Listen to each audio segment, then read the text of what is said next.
Hi, everyone. It's the Catholic CEO, Henry Kutarna. Special guest today on our Exemplary Catholic Leaders series. I have with me today Aaron Kessler. And Aaron is a freelance colorist and a video production artist and a filmmaker. And so it's very interesting that I've talked to Aaron. I've known him for a while and I have had some interesting conversations with him. So I think you'll look forward to hearing what Aaron has to say. Aaron, how are you today? Welcome. I'm great. How are you, Henry? Doing well too. Thank you. I'm enjoying the Yeah. fall weather in Texas right now, so it's really great. So, Aaron, let's get started. Like we've told our audience, these are short form interviews, 15 to 20 minutes maximum. And so, we'd like to ask you, first of all, tell us about your faith journey. In a minute here, we'll talk about your business, but what about the Catholic faith and how you are expressing that faith and how it came about in your family? Mm. So I grew up Catholic. I was raised Catholic from birth. I attended Latin Mass probably. I don't remember the exact age, maybe 4 or 5. Uh, I served quite a bit at Mass. The faith really started to become a little more real to me. I would say my teenage years, and Mhm. then in my 20s, I had kind of a period of just asking a lot of questions and really trying to figure out what the faith meant for me. Now, I always remained Catholic. I always went to Mass every Sunday, went to confession, to different sacraments. Yes. But it was kind of a dark time for me where I was really trying to wrestle with, what the faith meant for me. And then I still have, everybody has periods of like attacks of doubt and things like that. And well, if this is true, what does this mean? And what implications does it have for my life? But I've managed to, through the grace of God, persevere, and here I am today. And how my faith manifests today, a lot of it is a recurring theme in my life seems to be trust. Like I Mhm. tend to be kind of, as an aspiring entrepreneur in many ways. I've tried to go in business for myself a few times. The temptation is to want to do everything by yourself, and you want to be the agent of action and make that effect. But really, in my spiritual life, I really feel like God has been just trying to tell me, like, hey, just ease up a little bit. Like, I'm in control. You can still do the work. You still need to do the work, but like, don't fret over the outcomes as much. Plant the seeds and let me take care of you know making them grow. So Yeah. and that Absolutely. that continues to be a battle every day. I sometimes wonder, not to sound too self-important, but I wonder, like, gosh, well, if I'm having all these like tests of um trusting God, like, what is the future going to be like? Already it's quite Yeah. a Yeah. challenge, and I can only imagine it's preparation for, but wherever God leads me. So. That's great. Well, Aaron, you mentioned some periods of Mm, doubt. And we've talked to people on this series that have had a conversion experience, either intellectually or emotionally, I would characterize it. mm. And so when you're in this, let's say you're in a period of doubt from time to time here and there, how do you come out of it? What do you do to rise above that? Yeah. So I am very blessed to have a priest friend here in the Lincoln Diocese in Nebraska, who he's been a good friend of mine since before he was even a priest, and he's a super brilliant guy. Just knows his stuff really well, knows the Catholic faith, but also has the creativity to know how to apply it. So I have countless emails. It's probably got to be somewhere near 1,000 or two. Mhm. Um, just me asking these questions. Like, I'd come up with this dark thought and be like, "Oh no, this Catholic faith says this. So what if it means this, this, and this?" And he would just, like, ever so calmly, like, "No, this is actually what it means." And it's like, "No, it's not as dim and grim as you are Mhm. afraid it is." So he has been a major blessing in my life. Yeah. And then, prayer is always good. Yes. And Yes. then, just really trusting in God. A lot of times, well, recently when whenever I have doubts, I usually have this sense of like, okay, right now things don't look very good, but God has got you through many um, bad situations before, so there must be a plan through all of this. So worth mentioning that um, I've had three occasions in my life where I was pretty certain I was going to die. One of them, I was actually was convinced I had a medical condition, so I was convinced that I had died and was on my way to hell. Let me tell you, that was a terrifying experience. But Right. Yeah. God saved me through that, and and the other two occasions where things didn't look very good. So I now use that as a bit of a crutch, I guess. It's like proof that, well, God has taken care of me in the past, so I believe He will take care of me in the future. Yeah. I can see you've applied you could say a doctrine of trust, but also you've received excellent spiritual direction. And this is something that a lot of people don't have. Mm-hmm. And in an earlier era, when there were many, many more priests, people could say they had a spiritual director, or they could receive spiritual direction just by calling up the priest and having, make Mm-hmm. an appointment. So it's really positive to hear that you have this wonderful relationship where you can actually receive counsel and input Yeah. from a wonderful. I would make a clarification. My friend would say he's not actually my spiritual director because he knows me too well as a friend Uh-huh. to do so. But nevertheless, he has answered usually questions about the faith and kind of untangled those knots, if you will, without ever being like, well, telling me like, I think this is what you should do or that is what you should do. So it's more like spiritual. I guess you could call it counsel than Counsel, direction, right? maybe. That's So. great. Yeah. Yeah, that's great.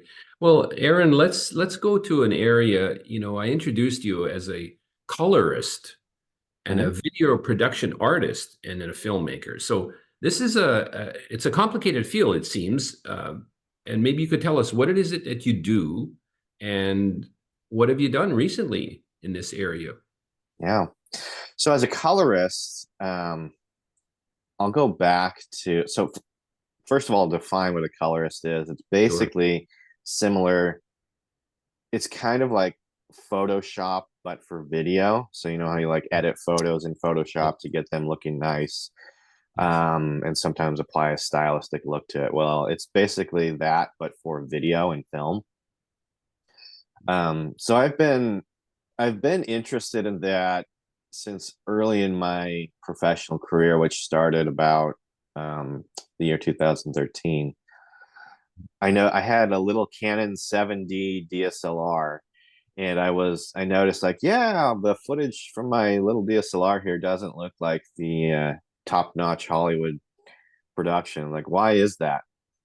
Hmm. Hmm. So I set out to do some sort of I call it Egyptian medicine because I would try all these different sorts of things and I wouldn't necessarily know why one works over the other. I would just know it works, which I learned in high school that that's what the Egyptians did with regard to medicine. Like, well, this thing works. We found out it works. We don't know why, but so that was the early stages. But over time, I've spent countless hours, trying to make my footage better. And I guess over that period of time, I learned how to color, and do it pretty well. The high point of my colorist career was when I worked at Spirit Juice Studios in Chicago for a year. It's a Yes. Catholic video production company. There, I worked on four projects that won regional Emmy Awards. So not international, but still two Chicago Midwest chapter, two New York chapter. So still competing against sizable artistic Sure. populations. I also colored a feature-length documentary that aired on ABC. It was about St. Joseph for Mhm. the Knights of Columbus. Then I also colored the promotional videos for the Word on Fire's Liturgy of the Hours book. Oh, yes. Yeah. Excellent. Then I also colored after I left Spirit Juice. I did color a notable piece. It was called Tailor Made Cross. It was made by Danny Hidalgo, who himself used to work for Spirit Juice as well, and I guess he still kind of collaborates with them like, on occasion. I was the colorist for that piece. That went on to get nominated for an Emmy in Chicago, and it also won a low level con award. So not like the actual festival, like kind of like an entry level. Sure. Um, and then it also it's won a few. I think it's won a couple other awards. I can't remember. I've lost track. It also got to. It was also shown on EWTN. I think as part of some kind of show. I don't remember that which show it was, but yeah. So I've done that, and then yeah. Well, I think everyone listening and watching today can understand color and that ambiance or the mood that it sets in a film or in a video is really, it's part of the art of it all. And so now you've also been introduced as a video production artist, and I think that's a technique or a terminology that people might be more familiar with. What is Mhm. that? So it's basically like a videographer, but with artistic intention. So I contrast myself, I call myself a video production artist as opposed to a video production professional or video production or videographer, in the sense that I'm a bit of a stubborn, passionate artist, and that I have opinions of my own and I have visions of my own about how the project should go. Right. I mean, I listen when I approach a client, or when I start working on a client project. The first step is to listen deeply and not try to impose a vision. But then after I've listened, I will develop a vision based on what I hear. And um, so I kind of take over a little bit. Whereas I think a videographer would be more of someone who, I guess I think of like in a corporate setting where like, okay, these are the guidelines, these are the regulations. You just follow them. You don't really have any kind of opinion or vision of your own. I mean, maybe that's not true. I've never worked as a corporate videographer, but that's Mhm. kind of the feeling I get from the term videographer. So Right. when people come to work with me, I want them to understand that like I have visions and opinions of my own. So Yeah, and I um, could see that that's a very interesting angle on this because you're sort of the creative impulse in you is being demonstrated inside of your product. mhm, And finally, the final term we used to introduce you was filmmaker, and so that's something that I think most of us would understand fully. mhm, It's a guy who shoots film, does this color thing, introduces his own creative impulse into the content, but in the end, you have something to watch. It's a film. yeah. So the Definitely. filmmaking I do on the side, the colorist and video artist, if you will, that's how I make my bread and butter. That's how I make my living. But then on the side, I do filmmaking.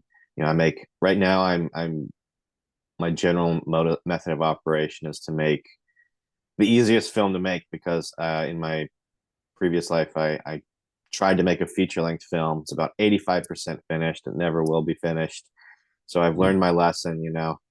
Manageable bites. So I make they're usually about 5 to 10 minutes long, one location, two or three actors, and it's all dialogue. So some would say that, well, film is all about visual, and I'm like, yeah, no, I'm just gonna do this. I've grown to really enjoy it. I tend to be more of a. I also write the screenplays for these films, and I tend to be more of a dialogue driven kind of writer, which some have said is more theatrical than film, but I've really grown to love that Yeah. style. When we talked a couple of weeks ago in person, I mentioned the movie Dune, which I've been Mm, listening to the soundtrack alone, just without the video track, just listening to the yeah. soundtrack, and that's a perspective on some of the great movies that I've seen. That it's just an interesting thing to do as one aspect of it to get the sense of this, but without seeing the actual video of it. So Hmm. that's what you've reminded me of. Tell us, Aaron. We're going to include these in the show notes later on for everyone to look at. What type of films have you done? What are some examples? What have you done recently? So my film portfolio is actually quite sparse, mostly because I've been trying to figure out how to make a living with video production and sorts. Mhm. But Sure. most notably, I've made two short films. Uh, one 2 years, yeah, 2 years, about 2.5 years ago, and then the other one about a year and a half ago. The first one I made when I was in Chicago. I've also made obviously the feature length, and then I made a couple short films when I first started that we don't talk about. But these two short films that recently I can look on with confidence that they are professional in nature. I mean, it doesn't mean that they're necessarily really good. It just means that they have achieved a certain threshold of quality. So the first one is about, it's called Going On. It's about a young woman who must decide whether or not to continue with her wedding when her mother is Mm. shot and killed the night before. Mm. Mm. So it's a bit of an intense situation. Yeah, that's it does sound like. Yeah, the next one is, I say it's a pro-life film. Some might say no because it's a little ambiguous, but I assert that it is. So it's called Agonia, which is Russian for agony. It's Mm. about a young woman who has had kind of a very tragic life so far, and she meets this boy, and they start dating, and he's basically her one the one bright point in her life, and Mhm. um, they she ends up pregnant, and he vanishes, but then he comes back, and the story starts in a coffee shop where they reunite, and he's a philosophy major, and he's got kind of young grand visions of saving the world with philosophy. Mhm. And but then he finds out that the young woman still has not aborted the baby, and so then there's this intense conversation where she doesn't want to abort it and he wants her to, and he paints this terrible picture of what her life will be like if Mhm. um if she keeps the baby. And spoiler alert, I'll give you a few seconds for you to skip over if you want to be surprised by the ending.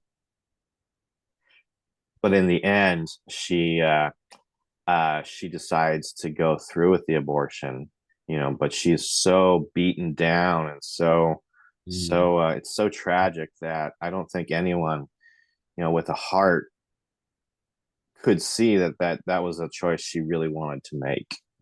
So it's really a heartbreaking tragedy. Yeah, that's a powerful. That's an ending. That's for sure. Yeah, yeah. Well, So I think some might say it's not pro life because she does decide to go through with it, but I am of the opinion, like, no, I did not mm, intend it to be that way. I intended it to be pro life, almost in kind of like a reverse psychology sort of way. right. Yeah. So if you, So Aaron, if you thinking about that particular actual film that you just did, when you see, from the eyes of a filmmaker, videographer, colorist, and so on, what are you seeing out there that's going to affect the Catholic life? I mean, some of our viewers will want to know, what do you see as you're looking through a camera, let us say, that's the lens you look at the world through. What do you see? What are your cautions? What do you sense for us Catholics in the next, decade or two? mm, that is a huge question. Huge question. One of the things I see in the world that often frustrates me is I see a lot of division, not just from Mhm. different groups of people, but sometimes it seems like different values or different virtues that can and should be working together and as a whole are split. And so over Mhm. here, like for example, a classic example is over here you've got justice and over here you've got mercy, and they're Yes. fighting against each other. And it's like, no, wait a minute, we're supposed to have both, Mhm. but it's such a tightrope when you try and have all, the proper virtues, and you try and, the proper, good values, and you try and incorporate them all to working together.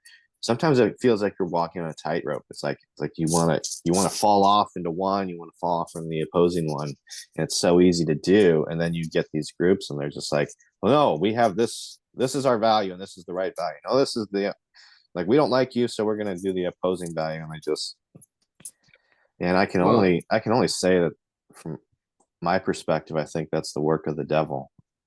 it is. It's the work of the enemy. And so, I can imagine many of us, all of us perhaps watching today are in this boat. And so what's your advice? What would you say to, let's draw a couple of categories here. What would you say to families trying to raise children as a Catholic family? And then let Mhm. me ask you another one. What would you say to young people about Sure. how to cope with this very tightrope thing you're speaking about? Yeah. Well, the first thing to do is to cultivate a deep relationship with our Lord. And I don't claim to be the best at that, but I get up and I keep at it, Yeah. just stay as close to the Lord as you can manage to do. And that's really where um peace and sanity and this healing of division come from.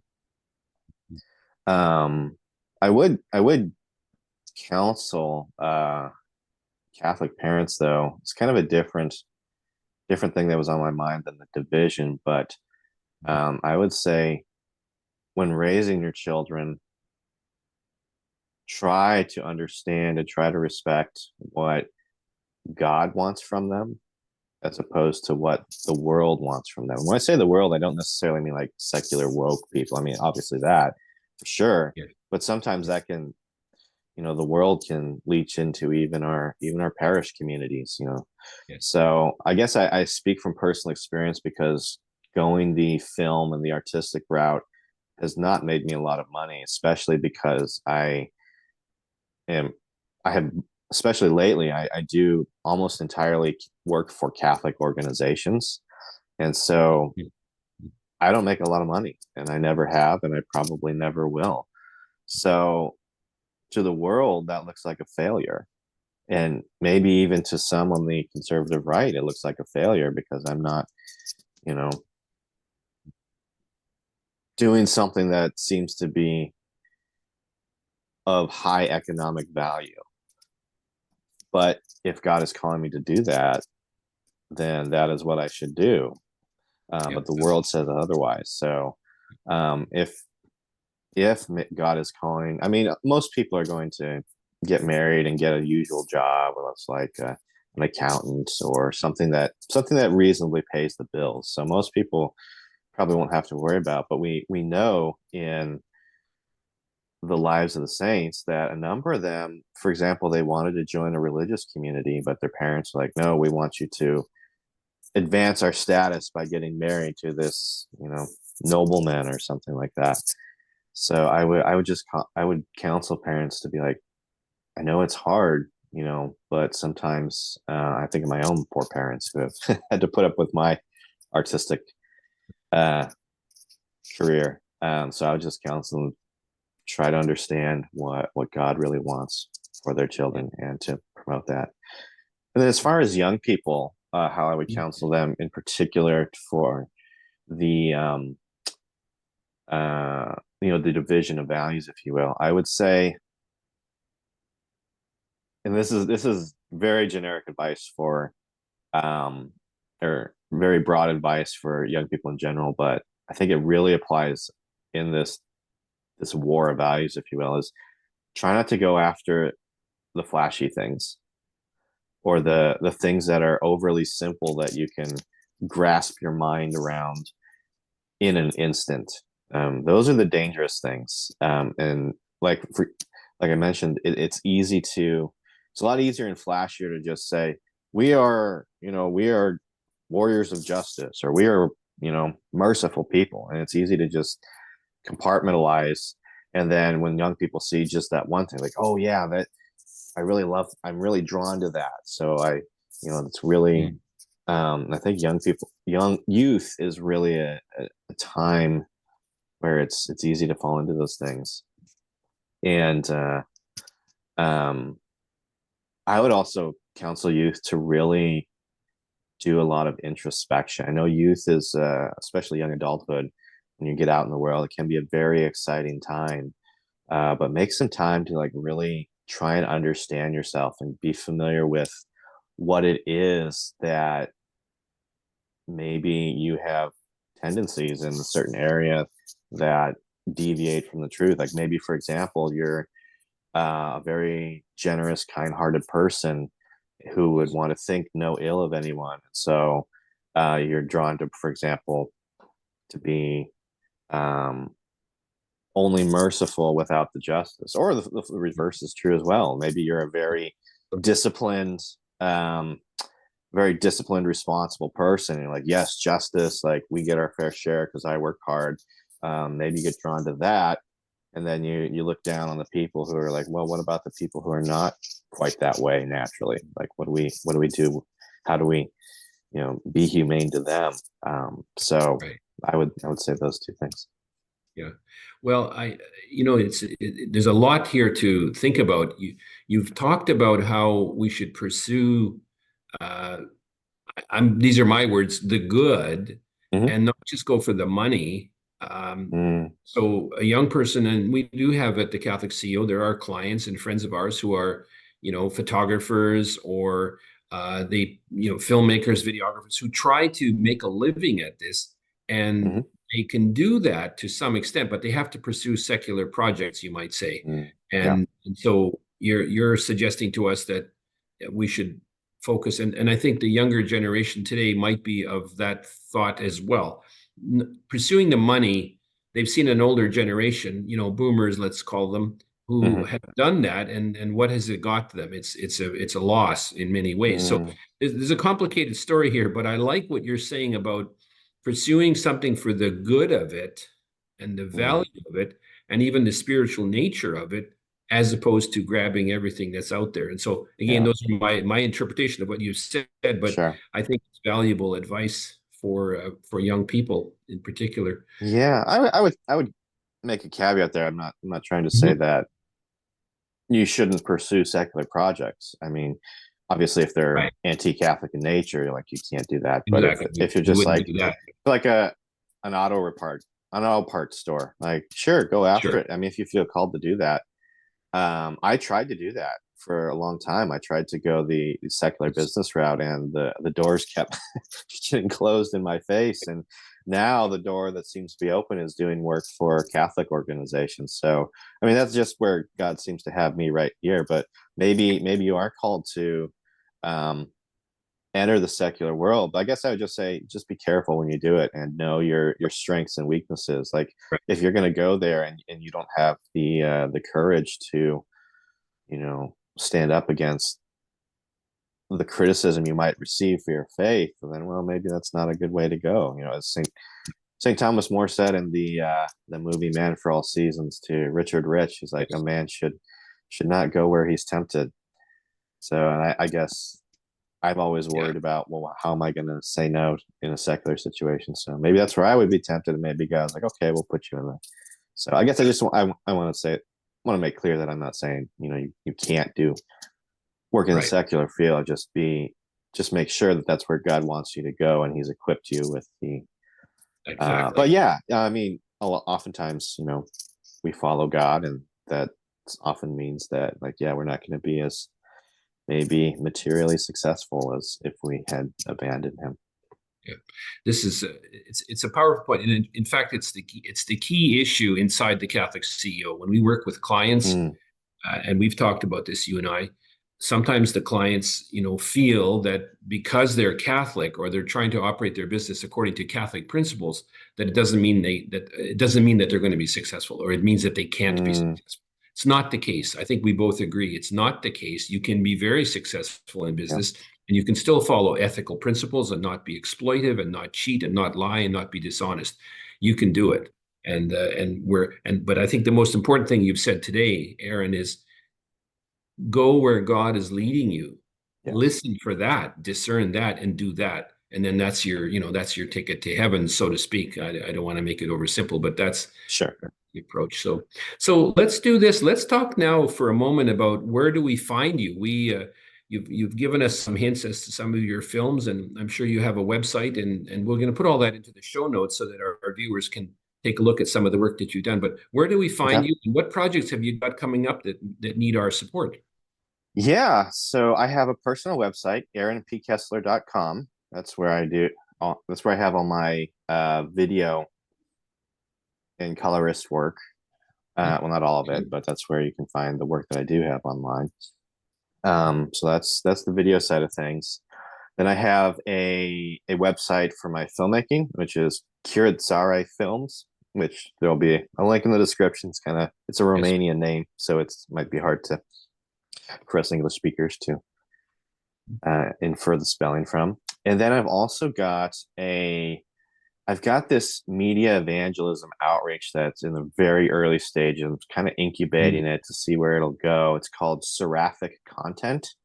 Huh. I just put out a video back in July on the theme of the Eucharistic revival, but Mm. I'm leaning more in towards the direction of reaching out to maybe not like hardcore woke people, but people who are maybe used to be woke and are now kind of in the desert, not sure where to go.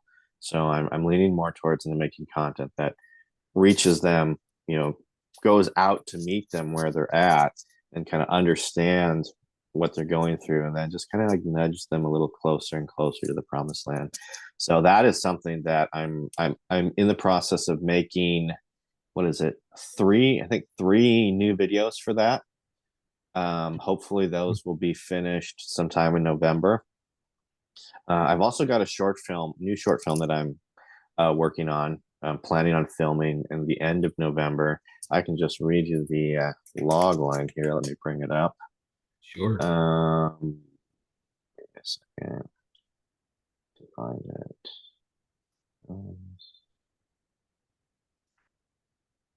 Okay, so the log line goes: the air is heavy in an artesian coffee shop owned by Arthur, a middle aged postmodern nihilist with strange rigidities and an obsession with his craft. In walks Emmy, a young, optimistic woman armed with faith and joy. A brutal conversation soon turns into one that discovers the pain untold in these colorful characters as they realize that the other is a vulnerable human being just like themselves. And the name of that film is Pain Untold. That's great, Aaron. It's the subtlety of the filmmaker's mind and the creative impulse, but the clash of these issues. It's going to be an Yeah. interesting film. Well, Aaron, we've come to the natural end of our discussion today. As always, we could spend more time with you and me, and we'd like to invite you back sometime to talk more about these films, especially when these come out in the near future. So thanks again for being with us, and God bless you in your works, and I hope to see you again sometime. Thank you, Aaron. Sounds good. Thank you for having me, Henry. I really appreciate it. You're very welcome.